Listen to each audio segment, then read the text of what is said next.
Arnolfo Arnie Teves Jr., from political dynasty to fugitive, net worth, scandals and exile.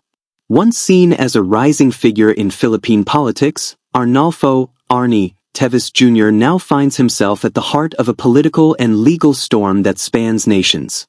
From wielding influence in Congress to facing arrest abroad, his journey has been riddled with controversy, power struggles, and a shocking fall from grace. With ties to a powerful political family, an expensive lifestyle and criminal charges ranging from murder to terrorism financing, Teves's saga is a tale that mixes power, privilege and peril. In this gripping exposé, we dive deep into his biography, political ascent, personal life, net worth, real estate holdings, and the events that led to his shocking expulsion and looming deportation. Stay with us, and don't forget to like, comment, and subscribe for more. Early life and political dynasty. Born on August 10, 1971, Arnolfo Alipit Teves Jr. hails from a well-established political clan in Negros Oriental. Politics runs through his veins.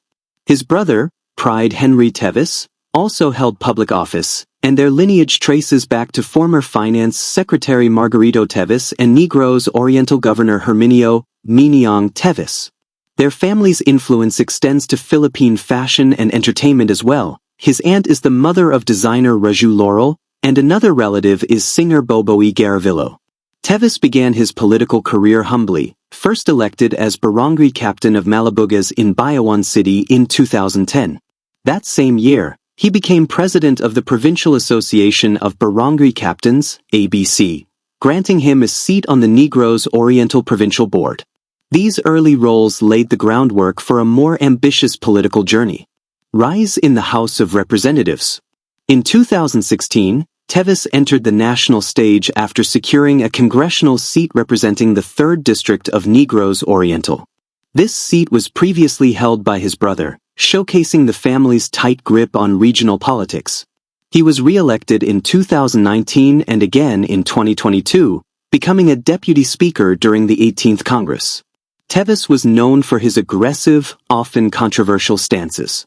He backed President Rodrigo Duterte's war on drugs and admitted to being a reformed drug addict, claiming 16 years of sobriety.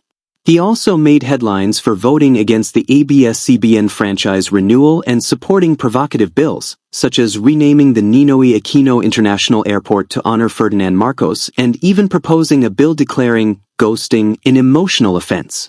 But his political career wasn't without friction.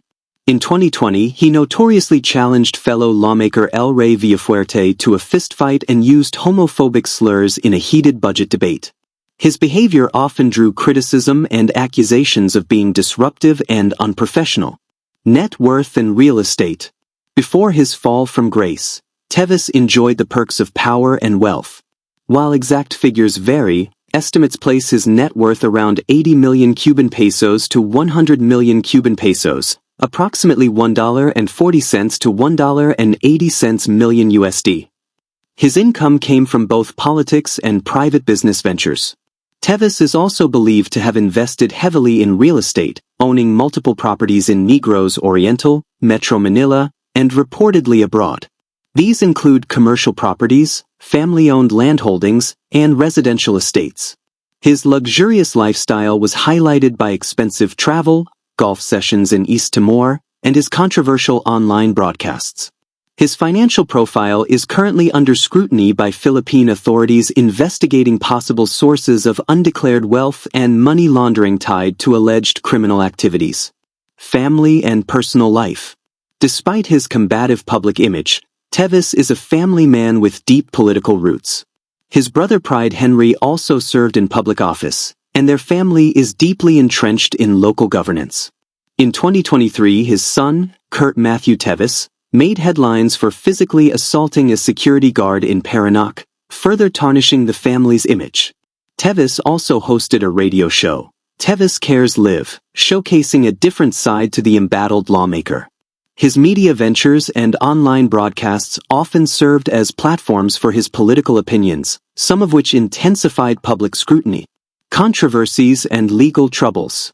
Teves's political career took a dark turn in March 2023 when Negros Oriental Governor Raul Digamo was assassinated.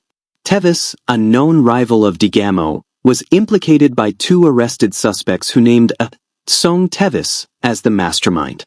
Teves, who was abroad at the time, denied the allegations but refused to return to the Philippines, claiming a very grave threat to his life. This refusal ignited a legal firestorm.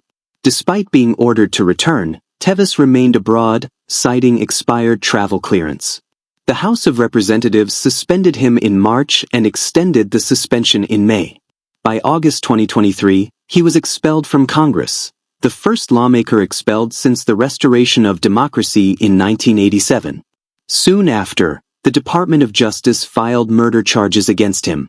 The Anti-Terrorism Council designated him a terrorist, a landmark move, as he was the first elected official ever to be labeled as such. Interpol then issued a red notice, prompting international law enforcement to assist in his apprehension. Life in exile and arrests in Timor-Leste. Teves's attempt to seek political asylum in Timor-Leste failed. Nevertheless, he remained in the country and was arrested in March 2024.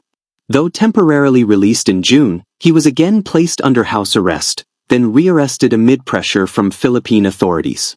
Despite a court ruling in Timor-Leste denying his extradition in March 2025, tensions between the two countries flared. On May 28, 2025, Teves was arrested once more, this time at his residence in Dili. The Timor-Leste government cited his unauthorized presence as a threat to national security and bilateral relations with the Philippines. Officials emphasized that harboring fugitives could jeopardize Timor-Leste's chances of joining ASEAN as a full member. Charges and legal proceedings. Upon his return, he is expected to face trial and, if convicted, could serve life imprisonment. The Philippine government has vowed to hold him accountable, stating that justice will not be delayed, even if it crosses borders. Expulsion from Congress and aftermath. Teves's expulsion on August 16, 2023, was grounded on abandonment of duty, unauthorized prolonged absence, and indecent behavior on social media.